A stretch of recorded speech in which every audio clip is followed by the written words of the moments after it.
with confidence. But first, let me ask you. Help me understand what is stopping you from financially forward thinking. Let's go. Yeah. Wake up, check the bank account. Watch the numbers running out. Send the check to someone new. Generous is what I do. Walking down the leasing street. Cycle that I just repeat. Money rushing left and right. Gone before they You call it rent, I call it a generous contribution to someone else's future.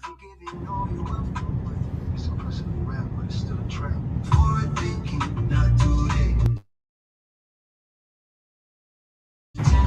Helping that investment grow. They gon' turn, they gon' turn, they gon' turn.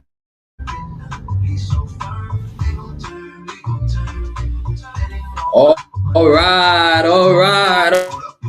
All right. For those of you who are perpetuating yourselves in tendency, they're making those generous contributions on a monthly basis. Every month you send a check. You call it rent, I call it generous contribution. Our special guest. I bring you on now, and she's no other but Cynthia Tyson, who's going to be hitting the road, helping us to understand first-time home buyers journeying. Cynthia, welcome to the show today. I mean, we cannot underestimate how excited we are to have you always as our special and most elated guest on this podcast. I am very appreciative, William, very much. You are such a great realtor bringing this information to your audience. Understanding the first-time homebuyer journey is so helpful in getting people to move forward, and a lot of people feel blocked, like they can't move that step forward, or they're fearful of that step forward. And we're going to kind of talk about some of those things that might be blocking them, and they're going to go, "Oh, that's me. That's me. I see that," right? So we're looking at what the first time home. All right. So what's the big what? You go. So what's the big question we are trying to answer about houses today, and what are some of the things we will learn about buying a house? I mean, help us understand here. Right, where the journey breaks down common misconceptions that stop buyers, the self-disqualification that we actually do. We say, "Oh, I can't buy a house. I don't know how I'm going to buy a house." And we disqualify ourselves in our head when we're actually really qualified to be home buyers. So we're going to go through and start talking about some of those things as we go on to the next screen. All right. Learning goals. Right? Learning goals. Right. What are some of the important steps we'll talk about for buying a house? And why is it important to learn about buying a house? Help us understand. Well, if we go back to the screen just before this one, William, it says, "Do you see yourself as a homeowner?" Most people don't see themselves fully as a homeowner. They don't see themselves as buyers. They only see themselves as renters. And the perception barriers: are you a renter who feels home ownership is unrealistic or due to financial, credit, or life stage? Limiting an active home search. I mean, if we think about it, when we were going to buy that car, we didn't see that car on the road until we went and looked at it, got to see what it looked like. Then we're out on the road, or we just bought the car, and all of a sudden, all of my same car that I just bought, I just see hundreds of them out there, right? Or tons of them out there. So until we actually become the home buyer, we don't start to see ourselves as home buyers or homeowners, right? And we've got to start doing that process, going to open houses, going and touring homes, becoming pre-approved. And as you start working through those things, you'll start to see yourself as a homeowner. You can walk into a house and go, oh, I can see myself living here.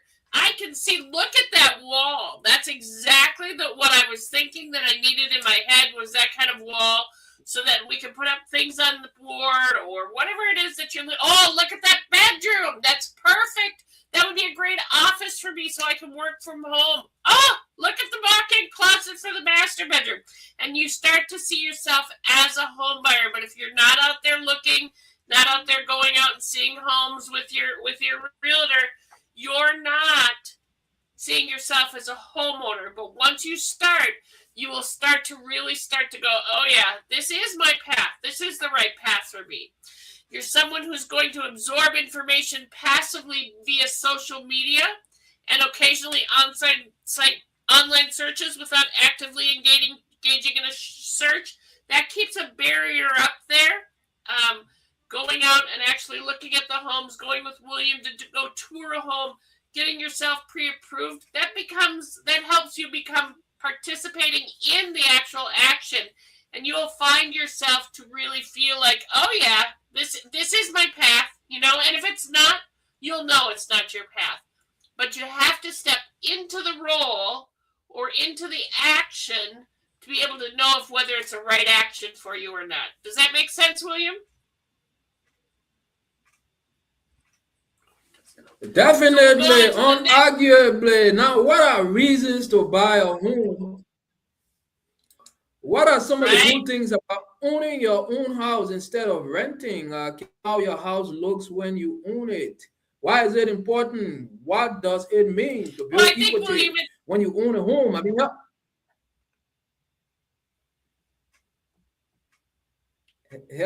help us understand. You keep going. You are on the right path.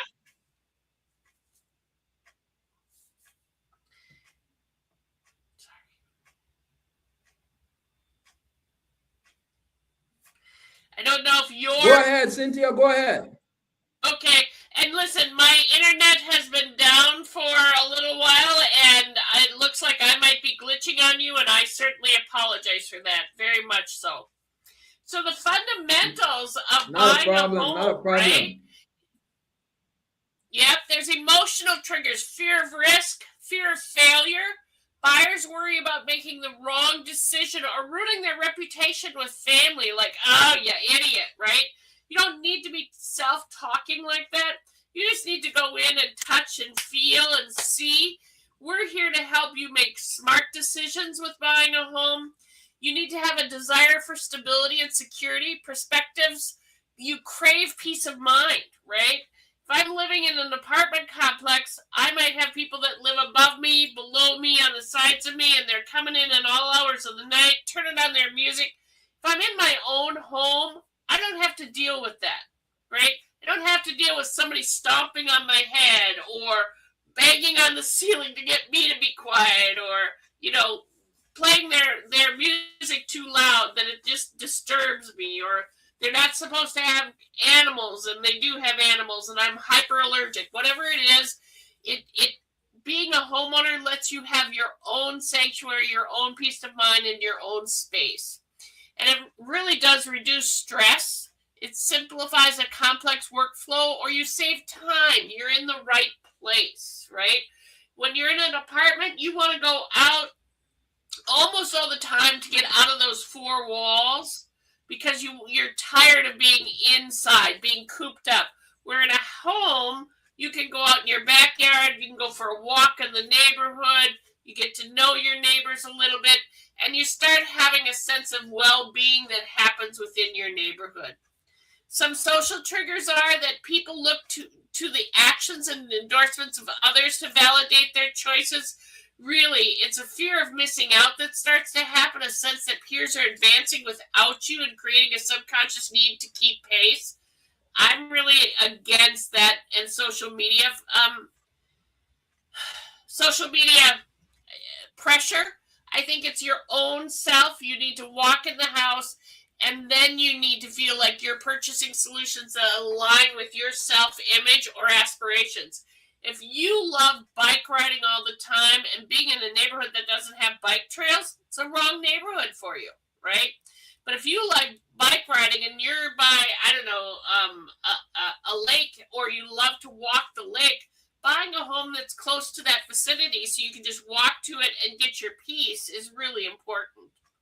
There's some financial triggers that happen. Buyers need logistical justification for their emotional choice. So are you getting a return on your investment? When I bought my house, I was close to my work. I was close to my family. I do have family that lives up in St. Cloud, and when I lived in Maple Grove, that was really close to my family. But then my work changed down to Eden Prairie, and I said, okay, I need to move from Maple Grove down to Eden Prairie, because being close to my work, I'm within 5 minutes, 11 minutes of my job, right? I'm from my office within 11 minutes.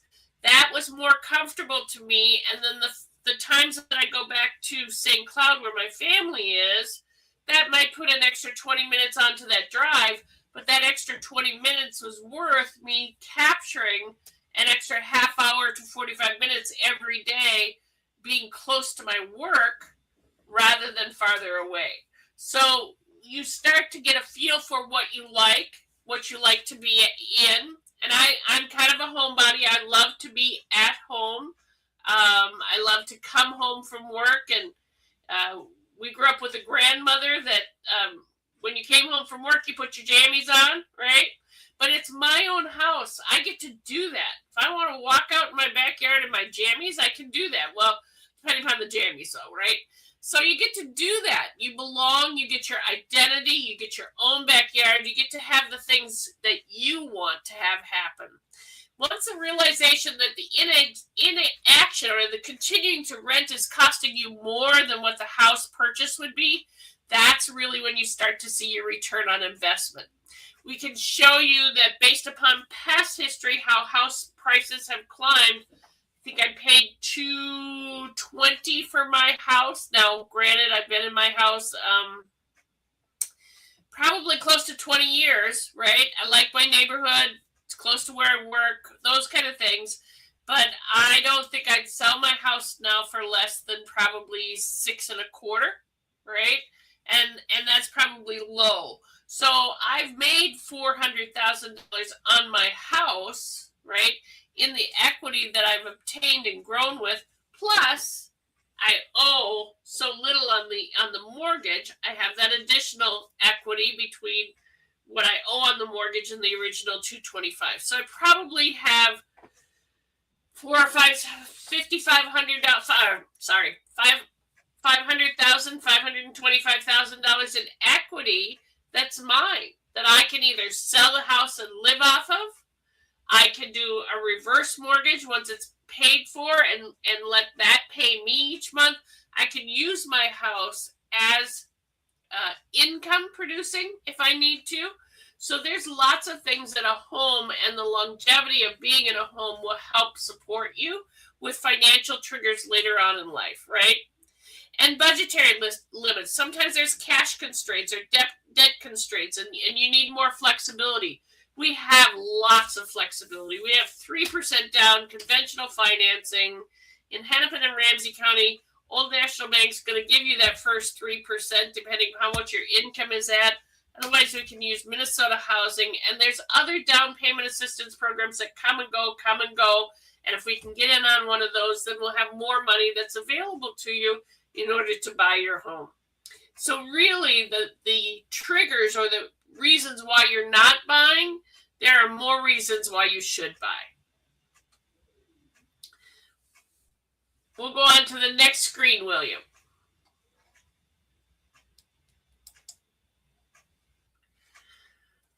There are some life events that spark interest in buying. Rent increases, right? That's one of the biggest triggers of people's interest in buying a home. They were okay paying $1,400. Maybe they were a little bit uncomfortable paying $1,600, but all of a sudden their rent now is $1,895, right? So that's on the next screen, William, if you can go there. The rent is $1,895, and all of a sudden they go, boy, for $1,895, maybe $2,200, I could own my own place, right? And as William says, stop paying somebody else's mortgage. Start earning that equity in your home for yourself, right? Career changes inspire ownership. New jobs, promotions, or relocations foster financial confidence, encouraging home purchase consideration. Maybe I'm in a job I really like, or I'm there because it's easy, right? But if I were to step into the next job or the next level, it might bring me better income in order to be able to buy my house. So some people have to make that job jump in order to buy a house. Personal milestones drive stability. Marriage, getting married, you end up people wanting to live together, buy a house. Children, having the kids be in a neighborhood where their school district is good. Planning a long-term increase for desire in space. Space is a big deal, right? When I was a kid growing up, we had a 2-bedroom house. One bedroom was big enough. Well, one bedroom was my parents, and there were 4 kids. So one bedroom was the 4 kids. But it was just big enough that they built bunk beds on each side. So now all 4 of us have a bed. And then there were 2 boys and 2 girls. So they put a wall down the middle. And the boys were on one side, the girls were on the other. And we had a dresser on each side. And really, we made that 2-bedroom work for parents and 4 kids.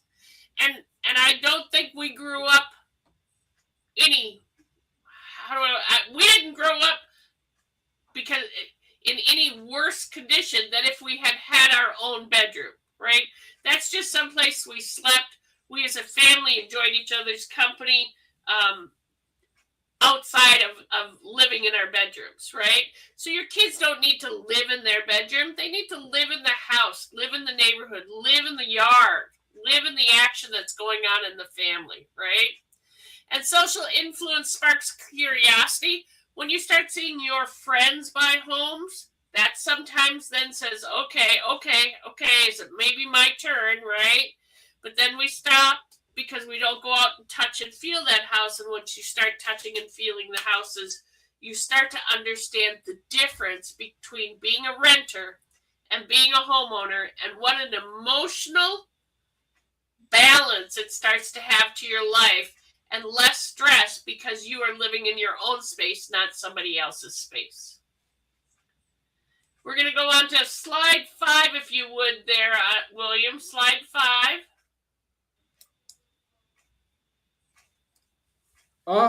What about slide 4, the home buying process overview? Yep, that's what life events that spark interest. I just went through that one. And so then we're going to go on to slide 5, which is the quiet research phase, which we all tend to do. Yep, sorry. First-time homebuyers research independently. We are at slide 5 now, the credit and credit score. If you look, it's about the quiet research phase. That's what's up on your screen. We're on slide 5, the quiet research phase.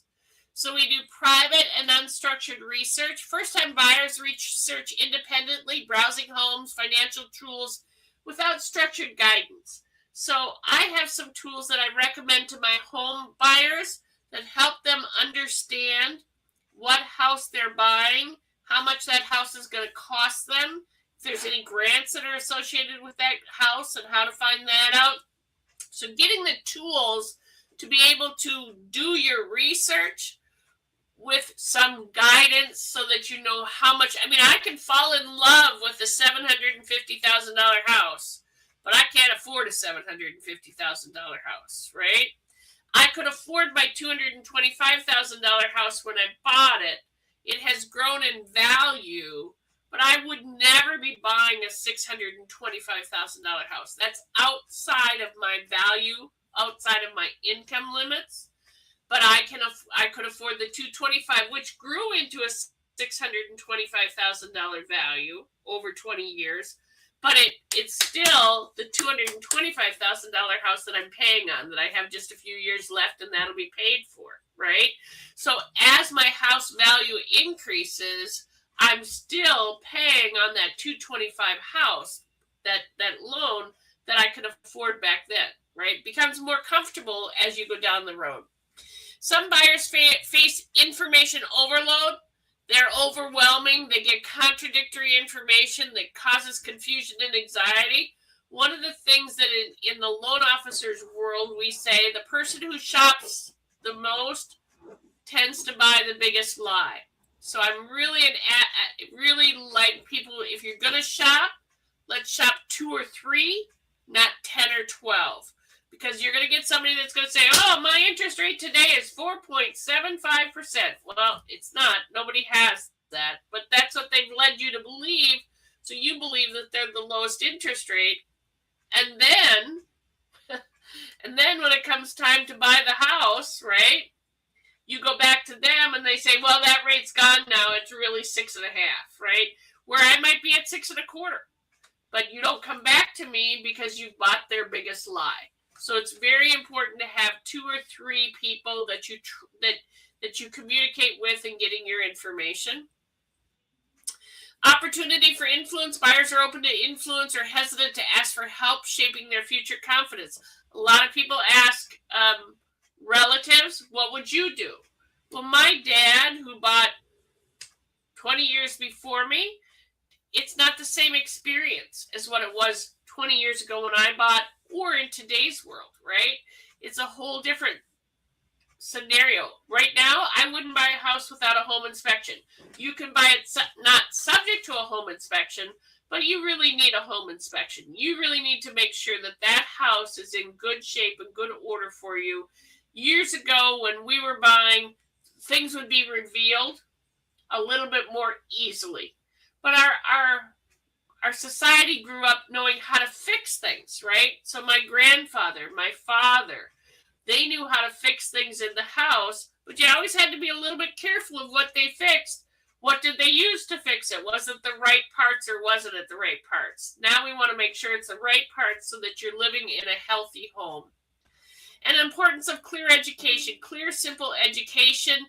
Content can guide buyers through this phase and maintain engagement.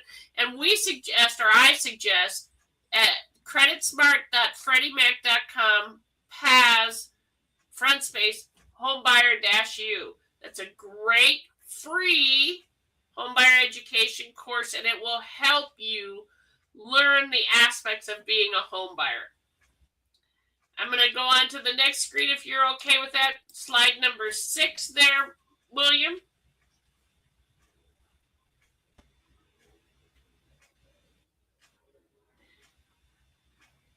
Go on to slide 6, and it says where the journey breaks down.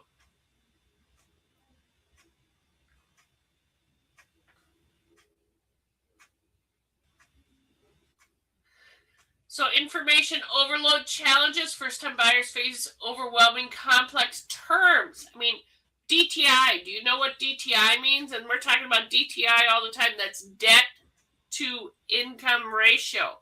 We want to keep those within boundaries, right? What does LTV mean? Loan to value, right? Those are the kind of things that are jargon in our world, but you may not know what it means in your world, and we need to help you understand that, right? We don't want to erode your confidence. We don't want you to lose confidence and have doubt grow because there's all this jargon that's going on around you. We want to make sure you understand the jargon. And you need support. Lack of professional guidance causes buyers to exit. Support is key for early building trust and intervention. So you need to find the right people for your camp, so to speak, in order to become confident home buyers. William is a great real estate agent. I'm a great loan officer, and we are here to help you go through that journey. We're going to go on to slide 7 there, William. Some of it is common misconceptions that stop buyers, right? It's down payment. Many first-time buyers wrongly believe a down payment must exceed 10%. Well, it doesn't. Slide number 7 there, William, if you get a chance. It only needs to be 3%. In fact, I have a person that's buying out in Buffalo, Minnesota, and they're going to put 0% down because we have a USDA loan that they can do, right? Then we also have credit score misconceptions. Assuming a credit score over 700 is required dissuades many despite available loans for varied credit profiles. I can go down to a 600 credit score. So it's really important that you understand that there are lenders out there that can go even down to a 580, but you start to be limited in your loan products. I am conventional. down to a 600, right? And my conventional down to a 600 doesn't even have mortgage insurance on it. So there's lots of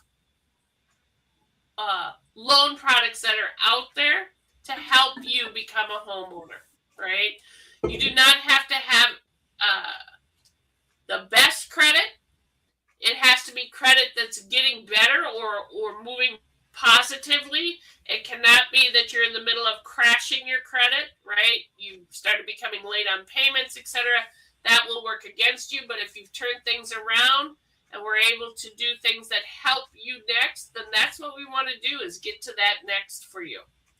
And then homeownership accessibility. A significant education gap causes 78% of renters to believe owning a home is out of reach, limiting their confidence. 78, that's 8 out of 10 people that are renters do not believe that they have access to home ownership. And some of that comes from the news media, right?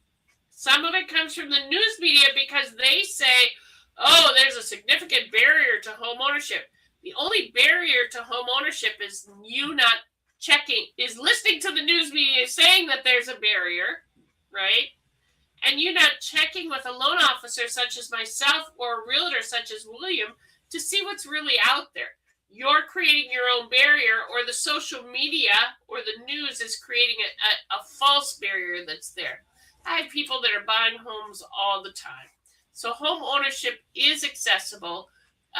Again, 8 out of 10 renters currently believe owning a home is out of reach and limiting their confidence.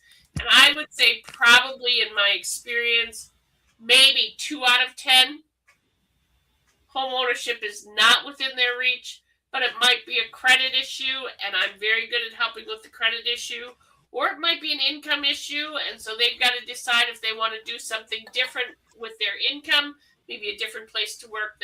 Or is there a co-signer that we could add, right, that helps them become a homeowner? So those are all things that'll help you become a homeowner. We're going to go on to slide number 8 there, William. We're going to talk about we are here to help you win. William helps empower early buyers. He gives them educational content. Again, we do suggest Credit Smart with Freddie Mac. That is a great path of homebuyer education, and it is absolutely free. Absolutely free. So it's if you need the link, you can get to William or you can get to myself and we can send it to you. Take a picture with your cell phone, whatever you can do, and we'll help build your confidence. It doesn't have to be overnight, but we can move slowly if that is the pace you prefer. Let's look at affordable programs and next steps, one step at a time. We do not have to do this zoom zip. You know, today you go in and you get pre-approved, and tomorrow you're making an offer, and the next day, you know, you're putting all your documents together for a closing. It doesn't have to be that fast, right? It can be, but it does not have to be that fast. We're here to help you win. We're here to help you understand the process. We're here to help you move through the things as we go through. And then we have the last slide tonight, William. We're here to help you with the mortgage process. So there are multiple keys that are in the home loan process, and William and myself are here to help you figure it out and go beyond the barriers or the barriers that we've maybe put in our heads to keep us from being homeowners, or the social media that keeps us from being a homeowner, when really it is a very easy process. I used to say, and I still probably believe this, it's easier to get a home loan than it is to get a credit card in most cases, right? So let's help you become a homeowner. William, turn it back over to you.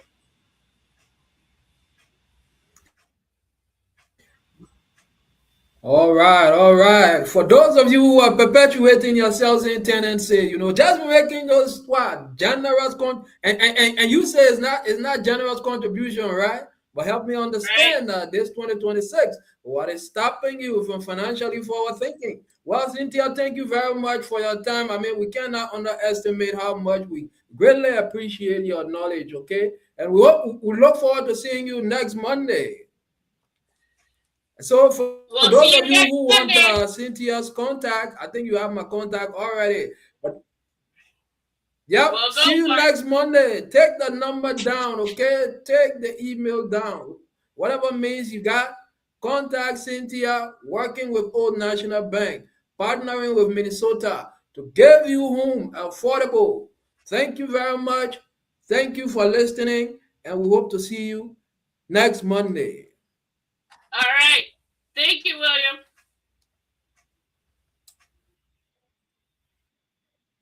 Thank you very much. Thank you very much, Cynthia.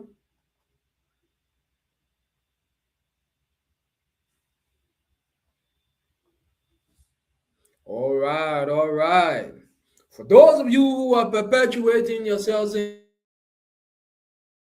tenancy, just making those generous contributions on a monthly basis. I mean, help me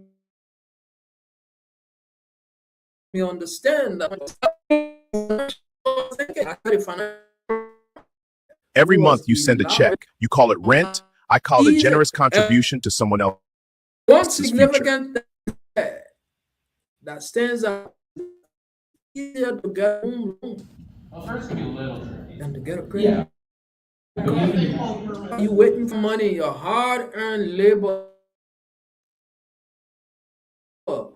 into the bank account of another man, funding their retirement program. So help me understand. I mean, what is stopping you? You see? And this is why when we go on what international seminars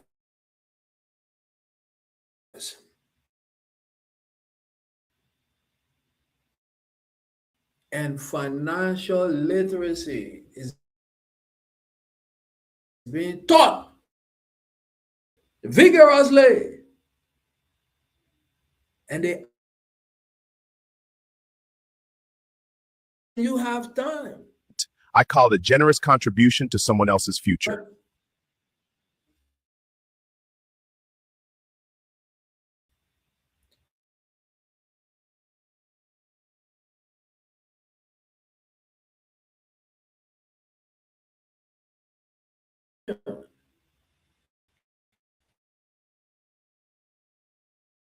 I mean, help me understand. Give me a call today and let's flip the script. Let's change your map, okay? I just placed that house there under contract today. Beautiful home, new construction. It could be you. Imagine yourself living in this while collecting over time. Every month you send a check. You call it rent. I call it a generous contribution to someone else's future. And begin what? Investing in your financial future. Well, first it'd be a little tricky. Because even a good old book that you diligently read, Yes. man, leaves an inheritance for his family. So what are you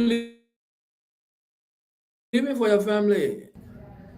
Help me understand today. I mean, what is it? Are you leaving for your family? What are passing bills and suffering and building generational wealth so that you may look at them one day and say, this is what I leave for you. And they will in turn do the same thing. Say, this is what I leave for my children. Every month you send a check. You call it rent. To laboriously collect all of the ships. The check. Working you call it rent. Back, I call it a generous contribution to someone else's future. Then you will continue to remain in the rat race. So before I leave you, for those of you who are perpetuating your sales in tendency, just making those generous contributions on a monthly basis. I mean, help me understand this 2026. What is stopping you from financially forward thinking? Until we do meet in another episode of Help Me Understand next Monday, I'll talk to you then.